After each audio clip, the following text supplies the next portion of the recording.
Bonjour à toutes et à tous, bienvenue sur votre chaîne d'information régionale en ce jeudi 4 juillet. Ravi de vous retrouver pour une nouvelle édition du journal avec d'abord vos prévisions météo. Le beau temps se maintient malgré cet air frais, cette air du vent de nord-est, un régulateur thermique qui apporte quand même un air plutôt frais, surtout en matinée. Cet après-midi, grâce au soleil, les températures vont remonter. On aura parfois quelques voiles nuageux, mais rien de bien grave.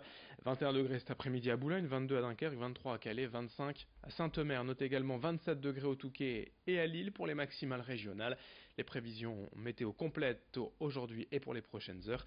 Après cette édition, on parle d'emploi tout d'abord dans ce journal, même en été au cœur de l'actualité. Le département du Nord a lancé depuis quelques mois une vague de recrutement de 200 assistants familiaux, des postes à pourvoir dès le mois d'octobre afin de pallier les nombreux départs en retraite prévus ces prochains mois. Les assistants familiaux accueillent chez eux de manière permanente des jeunes de la région confiés à l'aide sociale à l'enfance. Dans le département du Nord, on compte ainsi plus de 5500 enfants accueillis chez près de 2500 familles. Le but étant d'offrir à l'enfant le meilleur cadre possible afin qu'il puisse réintégrer sa famille dans les meilleures conditions. En ce moment, des sessions de recrutement sont donc organisées un peu partout dans le Nord. Explication au micro de Lucille Constant. Un assistant familial peut prétendre, s'il accompagne un enfant, à un salaire minimum de 1300 euros, plus des fonds supplémentaires pour la gestion du quotidien. Donc on peut, suivant l'âge de l'enfant, avoir de 12 à 15, 16, 17 euros par jour supplémentaires, plus des aides supplémentaires, évidemment, là pour dédier vraiment à l'enfant, pour l'habillement ou encore l'accompagnement scolaire.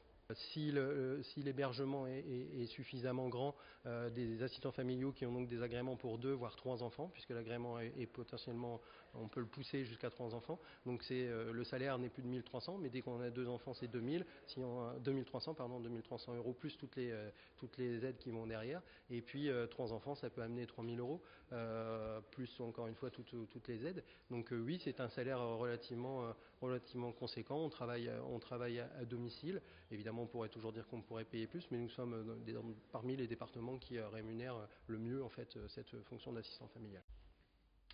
L'emploi est également au cœur de nos préoccupations avec cet après-midi cette session de recrutement de la société de vente à domicile Charlotte Lingerie. 150 postes à pourvoir actuellement dans les Hauts-de-France, des conseillères de vente à domicile. Ça se passe du côté de la Chapelle d'Armentières au pôle de Lille de Charlotte Lingerie, 2 rue Marguerite-Perret de 14h à 19h, 150 postes de conseillères de vente à domicile. Dans un tout autre registre, en bref, la sortie de garde à vue du président de la métropole européenne de Lille, Damien Castelin, hier après 20 heures et plus de 40 heures de garde à vue. Il est soupçonné de détournement de fonds publics en cause des notes de frais, 20 000 euros dépensés par le président de la MEL. Le directeur général de service était également en garde à vue. À Grande-Synthe, l'élection du premier adjoint au maire en lieu et place de Damien Carême, maire depuis 2001, mais élu au Parlement européen sur la liste d'Europe Écologie Les Verts il y a quelques semaines. Le premier adjoint, Martial Bayard, prend donc la tête du conseil municipal de Grande-Synthe. Dans l'actualité et également dans ce journal, nous vous proposons d'aller découvrir ensemble au cœur de l'été un superbe chantier, la copie conforme d'un navire de guerre sous Louis XIV.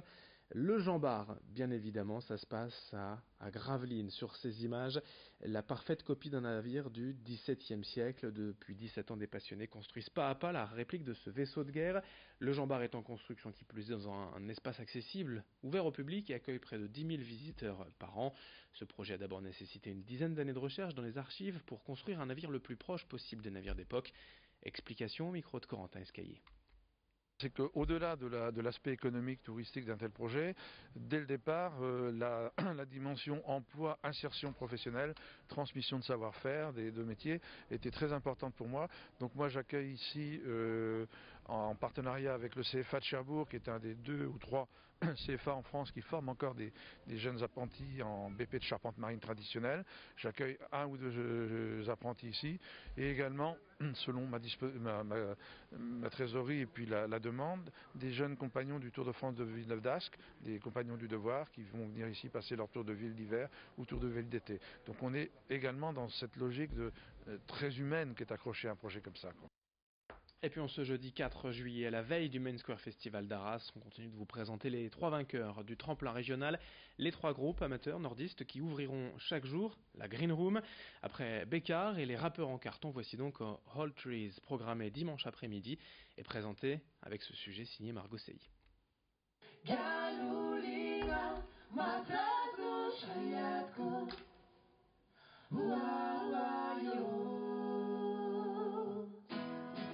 Créés il y a 4 ans, les All Trees forment un trio aux influences pop-folk. Plus ça vient, plus ça devient plus tribal, plus axé sur les percussions, sur les voix. Du côté un peu rock sur certains trucs aussi. Ouais, tout à fait. En fait, là, on se cloisonne plus vraiment. Ce qui est chouette, c'est qu'on a aussi tous les trois beaucoup de références assez communes. Donc en fait, lorsqu'on compose, on se pose pas forcément de questions. Est-ce qu'on va faire ça ou ça? On compose et puis assez simplement, en fait, on arrive à avoir une patte All Trees maintenant, je trouve. Fin mars, le trio a remporté le concours Tremplin Main Square. Il permet à 3 groupes de se produire sur la scène du festival ce week-end. Quand on a été annoncé, on était annoncé à une phrase que Ben Harper, John Butler, ça fait. Alors pour le dimanche, Ben Harper, John Butler, All Trees. On a eu du mal à comprendre. Il y a eu un petit moment de All Trees, ça me dit quelque chose. C'est un groupe qu'on connaît. C'est dire on le connaît. Durant 30 minutes, les artistes vont jouer des morceaux de leur futur album. Tout ça, on a fait un petit peu le tri. On s'est dit, bon voilà, ça va être les 7 chansons qu'on va choisir. Donc on a fait une setlist. Et là, on est en train de travailler sur cette setlist pour la roder un petit peu aussi, pour prendre des automatismes sur ça. C'est vrai que sur une demi-heure, en fait, c'est court. C'est super un peu. 3 heures. On pense essayer de montrer un petit peu tout ce qu'on sait faire, mais on peut pas montrer tout ce qu'on sait faire en une demi-heure. Donc on a fait un choix de chansons qui vont marcher avec le festival. En octobre prochain, le groupe sortira son premier album, One is the Color.